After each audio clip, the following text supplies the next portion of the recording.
Silvia, buenas tardes, ¿cómo estás? Eva te saluda. Hola Eva, ¿qué tal? Buenas tardes. Bueno, aquí estamos ya a fin de año, un poco cansados, pero nosotros aquí, de pie, al pie del cañón, con los chicos y chicas delfines, así que te pedimos que los saludes, que te están escuchando. Bueno, ¿qué tal? Buenas tardes a todas las y los estudiantes. Un gusto estar compartiendo esta tarde con ustedes. Bueno, Silvia, bueno, nosotros estamos haciendo justamente el plan Fines y vos tenés mucho que ver en el programa Fines, ¿verdad? Y hemos comenzado con esta maravillosa experiencia hace 10 años, hace poquito cumplimos los 10 años de El Fines Trayecto en la provincia de Buenos Aires. El Fines es un programa nacional que se inició en el año 2008, que contempló diferentes formas de implementación, primero para completar la primaria, luego para rendir materias pendientes y finalmente para hacer todo el trayecto. Esa propuesta del trayecto completo empezó en el año 2010 como una experiencia piloto en 3 municipios y ya a partir del año 2011 se expandió a toda la provincia de Buenos Aires. Hoy en todos los rincones, en todos los barrios, en las ciudades, en zonas rurales, en zona urbana, en zona de islas, hay un programa Fines funcionando. ¿Y cómo fue que se les ocurrió o en sí, cuál fue lo que vieron ustedes como para desarticular o sacar, yo lo veo así, ¿no? Como sacar el secundario de la institución y llevarla a los barrios. ¿Cómo se inspiraron en eso? La propuesta fue pensada, el CINE es una propuesta generada por la expresidenta Cristina Fernández de Kirchner, ha sido una iniciativa suya.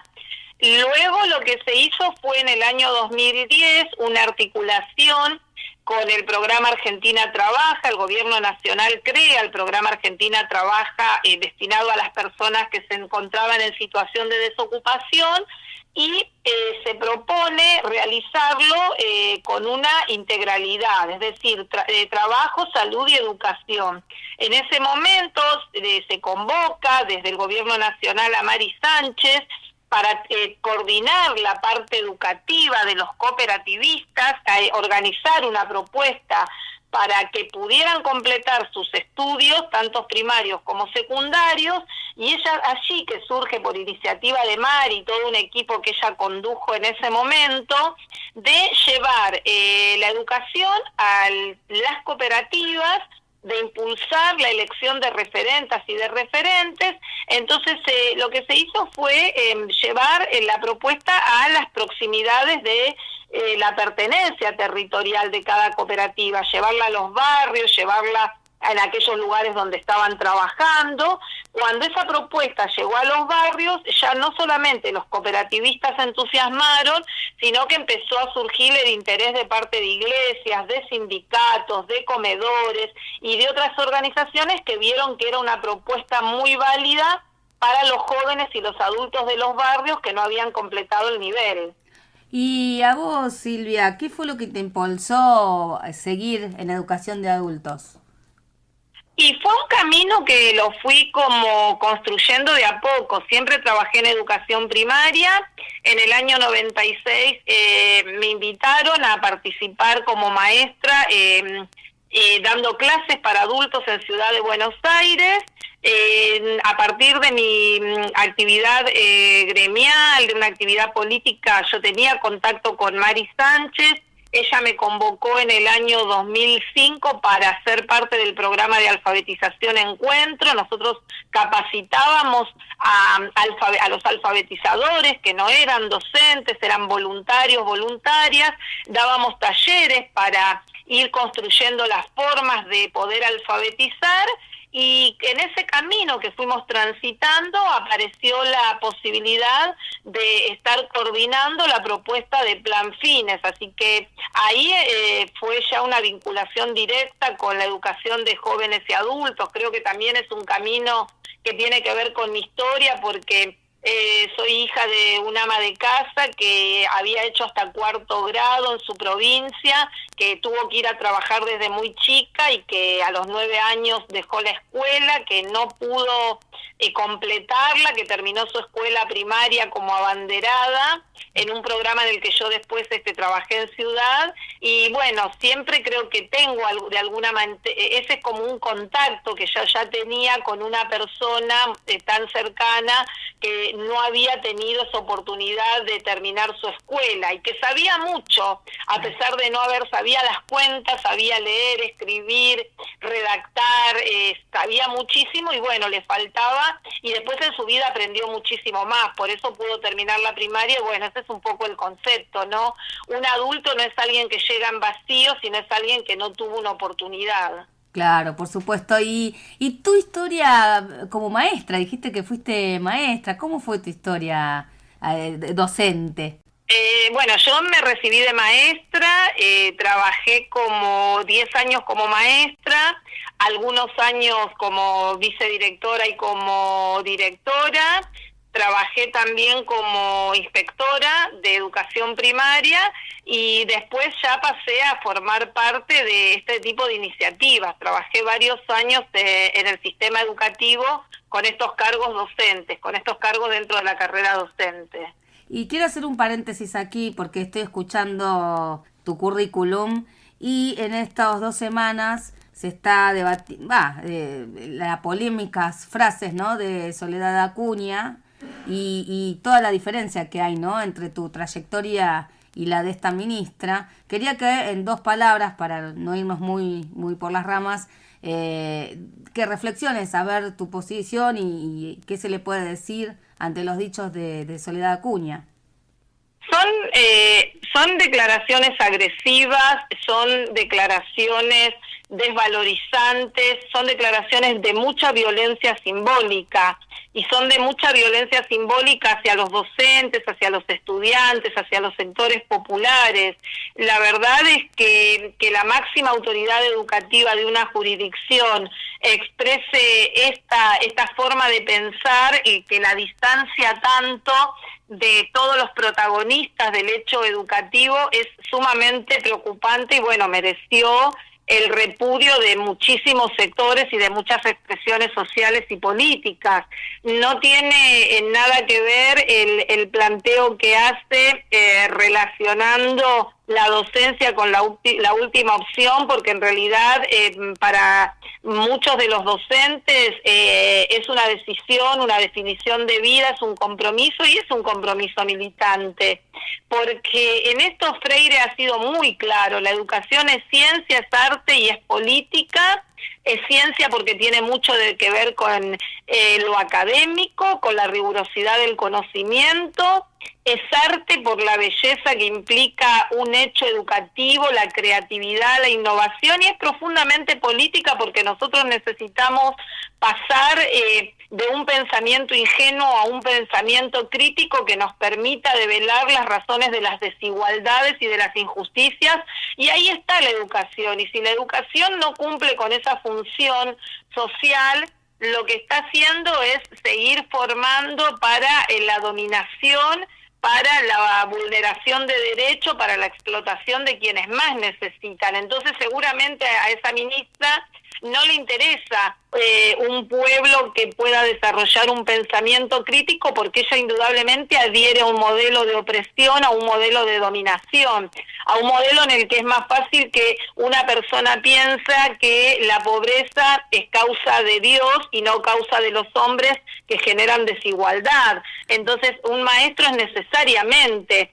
un militante de ideas y de concepciones políticas, que no lo estamos encuadrando en lo partidario, pero sí desde una perspectiva de un profundo pensamiento que llegue a ver esto, ¿no? Es decir, hubo tragedias en la historia, el hambre es una tragedia, las desapariciones son tragedias. Entonces, esto no se puede abordar si no es desde una perspectiva profundamente política. Claro, por supuesto. Y hablando ya de lo comunitario, porque si nombraste a Freire, estamos hablando, ¿no?, de educación popular y comunitaria. ¿Qué valor crees que tiene la comunicación comunitaria como soporte de las propuestas educativas en los barrios populares, sobre todo ahora en este contexto de pandemia? Y ustedes son el ejemplo de una tarea maravillosa que realizan, esto de acercar, de pensar en una comunicación, no desde una perspectiva económica, sino desde una perspectiva social, comunitaria, en la que se puedan también develar los mensajes de los monopolios, de los medios hegemónicos. Es central, el hecho comunicativo me parece que, y sobre todo en esta época, es nodal para que las comunidades puedan organizarse, para que puedan estar informadas, también para que puedan ir construyendo miradas críticas sobre las realidades. Yo ahí siempre recuerdo algo que dice Chomsky, esto de decir, bueno, la gente no sabe que no sabe todo, y lo peor es que no sabe que no lo sabe, ¿no? Es decir, lo peor que nos puede pasar es no tener conocimiento de todo aquello de la realidad que tenemos que conocer, reconocer, develar y poder construir verdaderas realidades, ¿no? Entonces, la comunicación es fundamental, y que pueda haber prácticas de comunicación popular en las instituciones educativas nos parece que es un enorme aporte para la etapa que estamos transitando. Claro, y seguimos con el contexto de pandemia porque yo te estoy haciendo preguntas que están haciendo los estudiantes, además de las mías. Una de las preguntas es, además de por qué tardó tanto en abrirse el Fines este año, sacando obviamente los primeros escollos de la pandemia, pero bueno, es como que se esperaba que se abriera un poco antes, ¿no? ¿Qué es lo que sucedió ahí que tardó tanto en abrirse este año? El tema de la pandemia fue uno de los elementos más determinantes, porque sabemos que en ese escenario en el que un día estábamos en la calle y al otro día nos tuvimos que quedar todos y aprender a funcionar y a trabajar de otra manera, un escenario en el que la provincia de Buenos Aires recibió una gestión que no dejó informes de consistencia sobre la implementación del programa, que tuvimos que reconstruir muchos datos porque había una campaña de la ex gobernadora que decía que había 1 millón de adultos estudiando y no había registro de cuáles eran esos lugares. Sí había nominalizaciones, pero no había una presentación de una planificación para poder continuar con las acciones, darle continuidad a las políticas educativas. Entonces tuvimos que transitar por una inscripción, que fue una inscripción bastante compleja, un trabajo de organización de los grupos de estudios y un trabajo también para preparar la forma de cursada, porque bueno, vos sabés que al estar en el programa, en la mayoría de los casos, funcionando en sedes comunitarias, lo que hicimos fue trabajar, que ahí desde la Dirección de Tecnología, desde la Subsecretaría de Planeamiento, se desarrolló un modelo que estamos implementando en este momento, que es el de las aulas virtuales para todos los estudiantes de Fines, y por el otro lado tuvimos una demora en la designación docente porque no se pudieron hacer los actos presenciales, hubo que hacer actos públicos digitales que llevan mucho tiempo de tramitación. Imagínate que, por ejemplo, para nombrar un docente presencialmente para Fines podrías haber tardado 1 semana. En la virtualidad esos tiempos se duplicaron y triplicaron en algunos casos. Por eso es que estamos prorrogando, estamos planificando prorrogar el cuatrimestre el año que viene para poder trabajar esos contenidos que este año no pudieron ser abordados, y a la vez estamos ajustando todos los procedimientos para que el año que viene se pueda empezar en los tiempos previstos. Claro, a ver, por ahí entendí mal, ¿no? Pero se quiere hacer algo parecido a la secundaria común, que digamos de terminar el año pero cerrarlo el año que viene, sí, claro, eso son calendarios que están surgen del Consejo Federal de la Nación, que es ese ámbito en donde se reúnen los ministros de toda la nación, hacen acuerdos, esos acuerdos son acuerdos nacionales, federales, después las provincias se van adecuando a esos acuerdos que se van llegando. En ese sentido que se está hablando de una continuidad del trabajo el año que viene para poder intensificar la enseñanza de todo aquello que este año no se pudo ver, más allá de que la provincia de Buenos Aires nunca dejó de tener clases. Los docentes han hecho enormes esfuerzos para continuar enseñando y los estudiantes hicieron grandes esfuerzos para seguir cumpliendo con las actividades. Entonces quedan cuestiones pendientes de trabajar que se van a abordar el año que viene. Entonces ahí es lo que estamos planteando, un ciclo 2020-2021, de manera de tener la mejor calidad social educativa posible para nuestros estudiantes. Claro, el FINES también entraría en ese bienario. El FINES también, Perfecto. Sí, claro. Sí, sí. Menos mal que hablamos, porque hay también otra preocupación de los estudiantes, dice que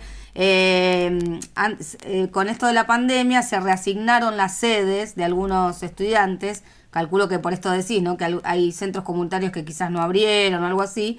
Y lo que preguntan es que si cuando se vuelva a la presencialidad pueden volver a las sedes donde ellos se habían anotado en un principio.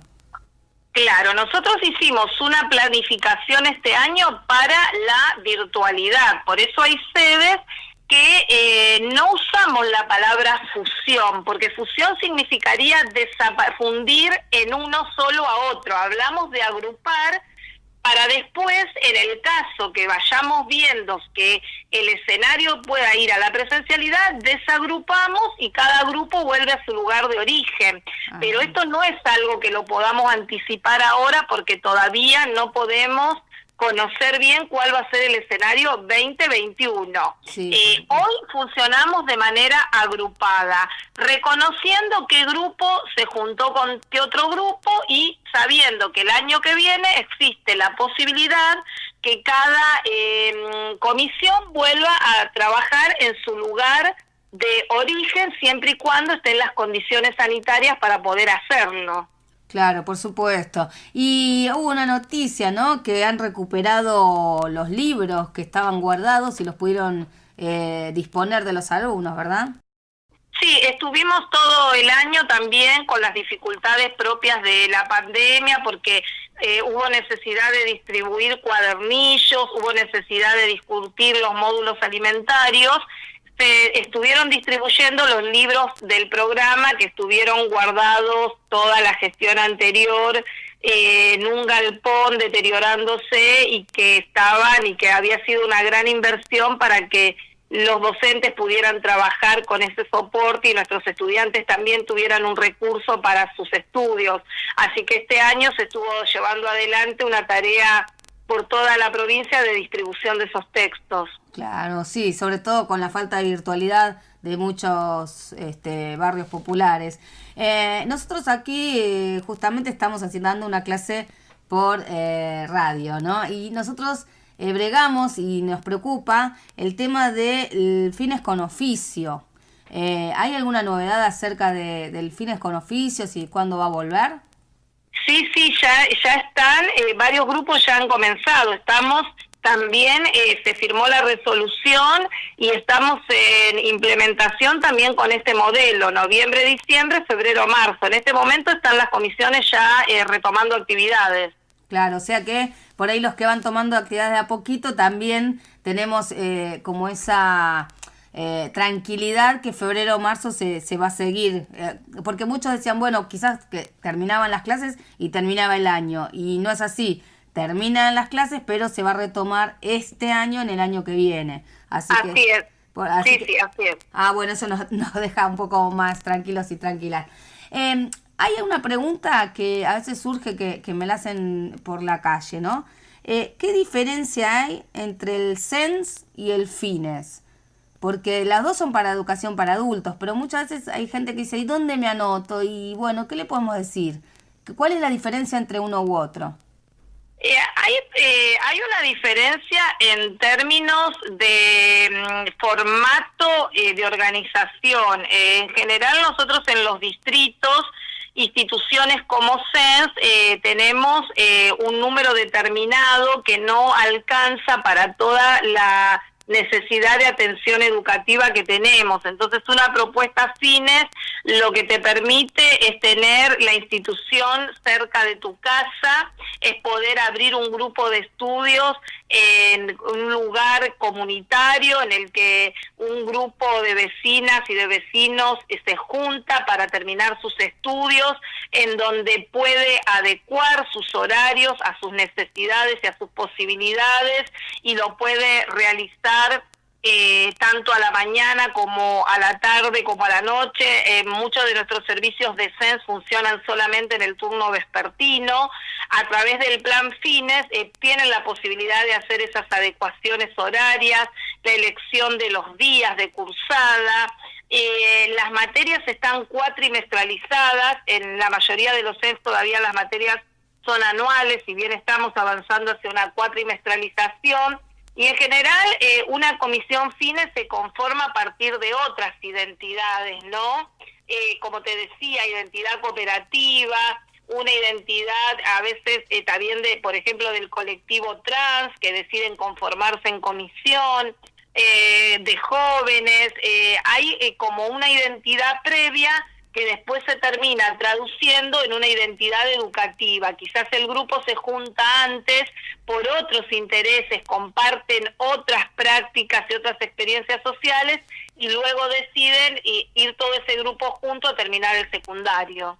Claro, sí, sí, es como más, sí, como más de intimidad, ¿no? El Fines. Pero la duda que tiene muchos, dicen, ¿el título es igual, es lo mismo? Es exactamente el mismo título, porque el título, un estudiante de Fines no está anotado en un libro matriz Fines, sino que forma parte de la de estar registrado en el mismo libro, en un libro que está en un CENS. El título que reciben es el título con firma de un director de CENS, con las mismas materias, con el mismo procedimiento de legalización, es el mismo título. Ah, qué bueno. Estamos sacando la duda de muchos que están preguntando en este momento. Y por último, que ya... Eva, discúlpame, sí. El título en ninguna parte dice egresado Fines. Nos cruzamos muchas veces con adultos que dijeron, me dieron el título, pero no dice, y yo quería que diga Fines. No hay un título diferente Fines, es un título de secundario de adultos, que se transitó a través de un programa, pero es exactamente igual. Ese título que se presenta no tiene ninguna diferencia con un título del nivel. Sí, vos sabés que es una de las grandes preguntas que nos hacen inclusive en los colegios secundarios. Yo soy preceptora de un colegio y muchas veces vienen las mamás, los papás de nuestros alumnos y nos preguntan, ¿viste? ¿Qué nos conviene? Y tienen como a veces ese prejuicio, ¿no? De que como el Fines se hace, no sé, o en un club, o en una radio, como en nuestro caso, o en alguna organización social, o alguna parroquia, una biblioteca, creen que, viste, como que no está en la escuela, entre comillas. Entonces, está muy bueno lo que decís, ¿no? De que tiene tanta validez como que si asistieran a la escuela. Sí, y yo de lo que vos decís, Eva, tomo otro aspecto que es muy importante que los jóvenes, los menores de 18 años puedan completar su secundario en su escuela de origen. Las escuelas de adultos son la alternativa para aquellos adultos mayores que no han podido en otras coyunturas de su vida tener la oportunidad educativa, pero nosotros siempre resaltamos esto, y que es central, que nuestros niños, nuestras niñas, nuestros jóvenes puedan transitar sus escolaridades en las instituciones pensadas para ellos, ¿no? Que tener que recurrir a un programa sea una de las últimas opciones, y que en esto también creemos que, bueno, siempre es importante que haya gobiernos que propicien políticas para que los chicos y las chicas puedan transitar sus niveles en las etapas que están pensadas para ellos. Sí, sí, porque justamente en las escuelas los niveles, a ver, lo sabemos con esta pandemia, ¿no? La presencialidad no solamente ir a recibir contenidos, porque los contenidos de hecho los tienen de un libro del Google.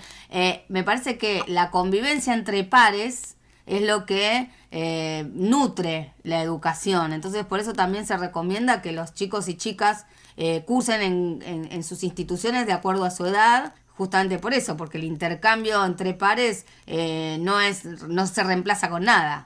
Claro, claro, claro. Y atrás, y por último, así cerramos con algún mensaje para nuestros estudiantes.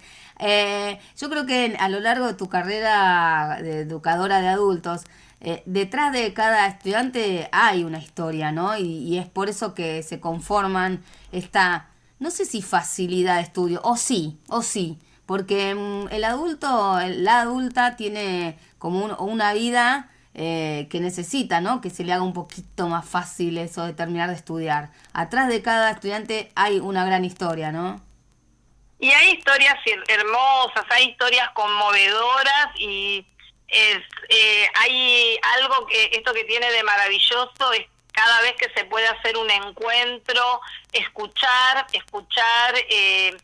meterse atrás de esos rostros y saber qué pasó, qué ocurrió, y ahí uno siempre encuentra una historia de mucha lucha, de vulneración de derechos, y también encuentra historias de sueños personales y de sueños colectivos.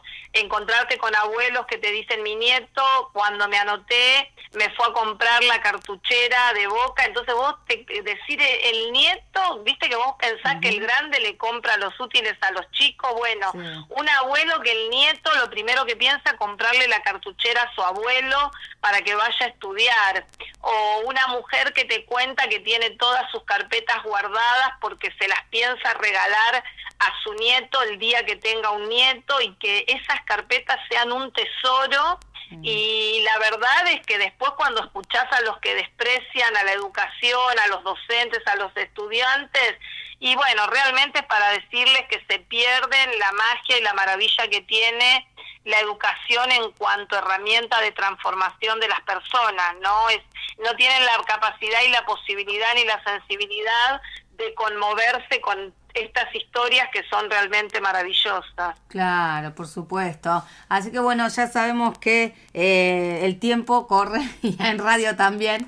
Lo último que te pedimos es que justamente te están escuchando estudiantes que a veces acercarse al estudio genera que sí se siga estudiando, obviamente, porque te cambia el mundo, te cambia tu postura frente a un montón de realidades, ¿no? Te cambia la realidad una vez que uno entra a estudiar. Por último, así despedimos a nuestros estudiantes también. ¿Algún mensaje para ellos, para ellas que están ahí escuchándote? Yo creo que decirles fundamentalmente que vayan por sus sueños, y que esos sueños son, además de personales, son sueños colectivos, que tomen esta experiencia como una experiencia que les permita mirar la realidad de manera crítica y trabajar, luchar y organizarse para transformarla, que no se conformen con las injusticias, que no se conformen con las desigualdades, sino que se comprometan para transformar el mundo que habitamos, ¿no? Que son una de las cuestiones y de las enseñanzas que esta época nos está dejando, que todavía hay muchas desigualdades, que todavía hay injusticias, que todavía hay quienes quieren tener todo para que otros no tengan nada, y que son esas cosas a las que no nos tenemos que resignar. Y bueno, ahí la educación es una herramienta central para que podamos trabajar por estas ideas. Bueno, gracias, muchas gracias, hermosas tus palabras. Desde aquí te damos un abrazo virtual, pero esperando que en algún momento, cuando se pueda, te des una vuelta por la radio comunitaria, que hace mucho por los vecinos y vecinas como vos por la educación. Así que acá quedamos en contacto permanente. Silvia, muchas gracias. Así es, Eva. Muchísimas gracias a vos por este espacio. Un abrazo inmenso. Un abrazo para vos. Muchas gracias.